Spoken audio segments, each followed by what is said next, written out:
அதுக்கு தேவையான பொருட்கள் 2 ஐட்டம் தான் வச்சிருக்கா. எனக்கு தெரியல இப்போ செஞ்சிருவாளா. வெயிட் பண்ணுவேன் கொஞ்சம். ஓகே, இது வந்து உருண்டை வந்து கரெக்டாக வந்துருச்சு. இதில் நான் செஞ்சுட்டேன். யூடியூப்லேயே 2 ஐட்டம் தான் வச்சுருக்காங்க. நான் வந்து யூடியூப் பார்த்தா பண்ணுறோம். ஃபஸ்ட்டு அதுக்கு தேவையானது வந்து ரவை.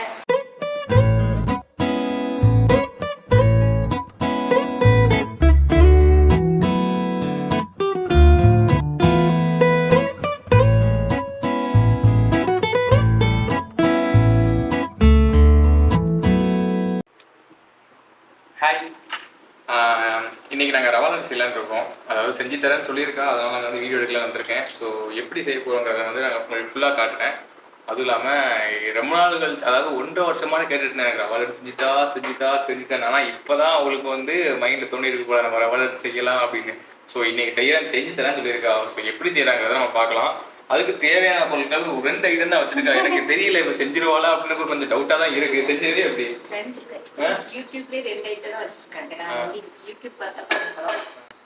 ஃபஸ்ட்டு அதுக்கு தேவையானது வந்து ரவை, முந்திரி, திராட்சை, பாதாம் இருந்தால் போட்டுக்கோங்க. எங்கள்கிட்ட இல்லை, அதனால் நான் போடல. அப்புறம் பால், அதுக்கப்புறம் வந்து சீனி. ஃபஸ்ட்டு நாங்கள் வந்து ஒன்று ஒன்றா பண்ணும்போது உங்களுக்கு நாங்கள் எப்படி பண்ணுறோம் அப்படின்னு காமிக்கிறோம். நாங்களே யூடியூப் பார்த்து தான் பண்ண போகிறோம். தெரியல எப்படி வருதுன்னு, இப்போ தான் ட்ரை பண்ண போகிறோம். இது என்னதுன்னா பால். அவங்க வந்து பால் ஊற்றுனாங்க. நான் வந்து இப்போ தான் பால் வந்து வெயிட் பண்ணுவேன் கொஞ்சம். பண்ணுவோம். அதென்ன வெயிட் பண்ணுறது, பால் பொங்கி ஏஜ் அதுக்கப்புறம் செய்ய வேண்டியதானே. உனக்கு என்ன பிரச்சனை? சீனி டப்பாலேருந்து சீனியை மாற்றலைன்னா அது வந்து எடு, அவ்வளோதான். அதில் என்ன இருக்குது?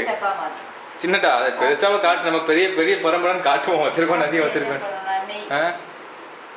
நெய் பார்த்துக்கோங்க, நெய் வந்து உருக்கி வச்சிருக்கா. அதாவது ஆர்கனைஸ் பண்ணலாம், அதுக்குன்னு இப்படி ஆர்கனைஸ் பண்ண முடியுமா கிச்சனை? ஹோம்மேட் நெய், ஹோம்மேட். ஆனால் நான் பண்ணது கிடையாது, எங்கள் அண்ணி வந்து பண்ணி கொடுத்தாங்க. அதனால நாங்கள் அதை யூஸ் பண்ண போகிறோம். இப்போ வந்து இதில் வந்து அதாவது இந்த மாதிரி விஷயங்கள்லாம் எனக்கு தெரியவே தெரியாது. எங்கள் அக்கா உங்களுக்கு பண்ணி கொடுத்துருக்காங்க, நெய் எடுத்து கொடுத்துருக்காங்கன்னு. இப்போ சொல்கிறதுனால தான் எனக்கு தெரியுது. நெய் ஊற்றிட்டு நெய் ஊற்றிட்டு அடுப்பு தூக்கிடலாமா? எல்லாமே வந்து நான் ஊற்றுற அளவு தான். அதனால 2 ஸ்பூன் 3 ஸ்பூன்லாம் கிடையாது. இது எல்லாமே நான் வந்து நானாக ஊற்றுறது. முந்திரி, திராட்சை ஃபஸ்ட்டு நல்லா வறுத்துக்கணும். கரண்டியில் வந்து தண்ணி இருக்குது, அதனால தான் வெடிக்குது. நம்ம வேற யூஸ் பண்ணுவோம். இது வந்து கொஞ்சம் பொன்னிறமாக வரும் வரை வறுக்கணும். பொன்னிறமானா என் கலரில் சொல்கிறியோ? பாருங்க, என் கலரில் வர வரைக்கும் வருதான்னு பார்ப்போம். நம்ம இதில் வந்து ரவையை போட்டு வறுக்கணும். இது வந்து நாங்கள் குவான்டிட்டி வந்து கம்மியாக தான் பண்ண போகிறோம். ஏன்னா நாங்கள் 2 பேர் தான் இருக்கோம். நல்லா இருந்துச்சுன்னா பக்கத்து வீட்டுக்கு கொடுப்போம், நல்லா இல்லைன்னா கொடுக்க மாட்டோம். நெய்பர்ஸ் கேட்டுக்கோங்க, நல்லா இருந்தால் மட்டும் தான் பக்கத்து வீட்டில் கொடுப்போம். நெய் ஊற்றுன்னு நினைக்கேன். இந்த கேப்பில் நம்ம வந்து இதுக்கு தேவையான இன்னொன்று ரெடி பண்ணணும். என்னது? இன்னொன்று என்னது? சுகர் வந்து நம்ம வந்து லைட்டாக வந்து பொடி பண்ணிக்கணும். பொடி பண்ண போகிறான். பொடி பண்ணிவிட்டு அவன் என்ன பண்ண போகிறான்னு பார்ப்போம். இட்லி பொடியா, தோசை பொடியா? மிளகாய் பொடி. மிளகாய் பொடி. இது கூட கொஞ்சம் ஒரு 2 வந்து ஏலக்காய் போட போகிறோம். இதில் வந்து ஒரு ஏலக்காய் போதும்னு நினைக்கிறேன். இதுக்கு வந்து ஏலக்காய் ரொம்ப பிடிக்காது ஸ்மெல், அதனால் நாங்கள் வந்து 1 யூஸ் பண்ணிக்கிறோம். இப்போ பால் ஊற்றிட்டு இதை நல்லா இப்படி வந்து கிண்டணும். அதுக்கப்புறம் மறுபடியும் அந்த வந்து சுகர் போட்டுக்கணும்.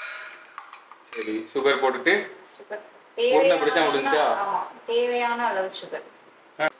இந்த முந்திரி திராட்சை போட்டுக்கணும். முந்திரி திராட்சை இப்பயே போட்டு உருண்டை பிடிச்சிட்டு எல்லாம் நம்ம ஓடுறதா? நம்ம எப்போ போட்டா என்ன, எல்லாம் உருண்டை தான் போகிறோம். எப்படி தானோ. இது வந்து உருண்டை பிடிக்க பக்குவத்தில் இருக்கா தெரியல.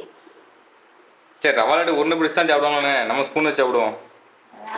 கொஞ்சம் பால் ஊற்றிக்கலாம். செவத்த அதாவது இந்த கன்சிஸ்டன்சி வரல. நான் வர்றதுக்கு என்னதான் பண்ணலாங்கிற மாதிரில செய்தேன். தொட்டு பார்த்தேன், அது கொஞ்சம் உதிரியா இருக்கு. அதனால மறுபடியும் பால் எப்படியோ நான் வந்து உருண்டை பண்ணி தரேன், அவ்வளோதான். அதாவது சாப்பிட்டுட்டு எதுவும் ஆகாத மாதிரி இருந்தால் சரிதான் எனக்கு. இப்போ நாங்கள் வந்து ஃபயர்லெஸ் குக்கிங்கில் இறங்கிட்டோம். ஃபயர் குக்கிங் போய் ஃபயர்லெஸ் குக்கிங் வந்தாச்சு. ஏமா அடியில் பிடிக்குமே, அடி பிடிக்குன்னு சொல்ல வேண்டியது தானே. அடுப்பு ஆஃப் பண்ணலாங்க, ஏதோ பெரிய குக்கு பண்ணுற மாதிரி சொல்லுது. ஓகே டன் எல்லாம் முடிஞ்சு இப்போ இது வந்து சூடு ஆனதுக்கப்புறம் நம்ம வந்து உருண்டை பிடிக்கலாம். எங்களுக்கு ஆப்போசிட் வீட்டில் ஒரு தாத்தா இருக்காரு. அந்த தாத்தா வந்து ரெகுலராக வந்து 2 நாளைக்கு ஒரு முருங்கீரை, முருங்கைக்காய், கீரை, பொன்னாங்கண்ணிகள் நிறைய கொடுப்பாரு. ஆனால் இங்கேருந்து ஒரு பொருள் அங்கே போகுது. ஏன்னா நாங்கள் வந்து 1 வாரம் தான் ஆகுதா. இந்த வீட்டில் எதுவுமே விளையலை. நாங்கள் விளைஞ்சா தண்ணி பாய்ச்சி அதுக்கு ஒரு வருஷம் அவன் விளையிறதுக்கு நாங்கள் அப்படி என்னத்தை கொடுக்க முடியும். இந்த மாதிரி ஏதாவது செஞ்சால் கொடுக்கலாம். ரெண்டும் வயசானவங்க. இப்போ சுகரை கொடுத்து அவங்களுக்கு சுகர் வந்து இன்னும் கொஞ்சம் சுகர் ஆகிடக்கூடாது. அதுதான் ஒரு யோசனையாக இருக்குது. சரி நீ என்ன கொடுக்க போகிறப்ப அவருக்கு? நேற்று செஞ்சேன் பால் கொழுக்கட்டை, அதுவும் இனிப்பு கொடுக்க முடியாது. இன்னைக்கு ரவா லட்டு, அதுவும் திரும்பி ஜீனியை போட்டு அது மூடி கொஞ்சம் மிச்சம் இருக்கு. இங்க பாருங்க, இது வந்து பார்க்க நல்லா இருக்கு, டேஸ்டும் நல்லா இருக்கு. இப்போ நல்லா வந்து இப்போ நம்ம இதுல இருந்து உருண்டை பிடிக்கும். இது கொஞ்சம் மிதமான சூடுல இருக்கும்போது பிடிக்கும். மிதமான சூடாடா? மிதமான சூடுனா எப்படி? 90 80? அப்பதான் நம்மளுக்கு அதை உருண்டை பிடிக்க முடியும். ஆறிடுச்சுன்னா பிடிக்க முடியாது. இப்போ இது இப்படிதான் உருட்டணும். ஐயோ இப்படி உருட்டினா உதிருது, அதனால நீங்க இப்படியே உருட்டிக்கோங்க. அதாவது சும்மா அன்னிவன் ஷேப்ல இப்படி நம்ம என்ன ஷோக்காக போகிறோம். இப்படி லைட்டாக உருண்டை பிடிச்சிக்கோங்க. பிடிச்சி இதை நீங்கள் வந்து ஸ்டோர் பண்ணி வச்சுக்கலாம் ரொம்ப நாள். ஏன்னா இதில் வந்து நாங்கள் வந்து தேங்காய் சேர்க்கல. தேங்காய் சேர்க்காம இருந்தால் நம்மளுக்கு வந்து ரொம்ப நாளைக்கு கெட்டு போகாது. இது வந்து உருண்டை வந்து கரெக்டாக வந்துருச்சு. இதில் நாங்கள் கொஞ்சம் சாப்பிட்டு பக்கத்து வீட்டுக்கு கொஞ்சம் கொடுக்க போகிறோம். இனி அடுத்து நாங்கள் வந்து இனி வேற ஒரு ஸ்நாக்ஸோட உங்களை சந்திக்கிறோம். ஆமா, அவ்வளவுதான். இந்த வீடியோல வந்து ரவா லட்டு செஞ்சுட்டோம். அடுத்த வீடியோல எந்த லட்டு செய்யறோம்னு தெரியல. ஏன்னா எங்க லட்டு இப்ப எங்களை கூப்பிட்டுக்கிட்டே இருக்கு. அவளை வந்து கீழே தொட்டில போட்டு வந்திருக்கோம் கீழே. நாங்க போகலன்னா அவ அழுது ஊரே. ஆமா, சோ வந்து அந்த அவளை வந்து பால் குடிச்சு தூங்க வச்ச கேப்ல தான் நாங்க வீடியோ எடுத்துட்டு இருக்கோம். அதனால அவள் முழிக்கிறதுக்குள்ள நாங்கள் அடுத்த வீடியோவுக்கு போயிடணும். ஸோ அடுத்த வீடியோங்கிறது வந்து அவளை தான் பார்க்கணும். ஏன்னா வீடியோ முடிஞ்சிச்சு, ரவா லட்டு முடிஞ்சிருச்சு. ஸோ அடுத்த விளாக்ல வீடியோவில் உங்களுக்கு நான் என்ன வேணுங்கிறத நீங்கள் கீழே கமெண்ட் பண்ணுங்க, செஞ்சு காட்டுறோம்.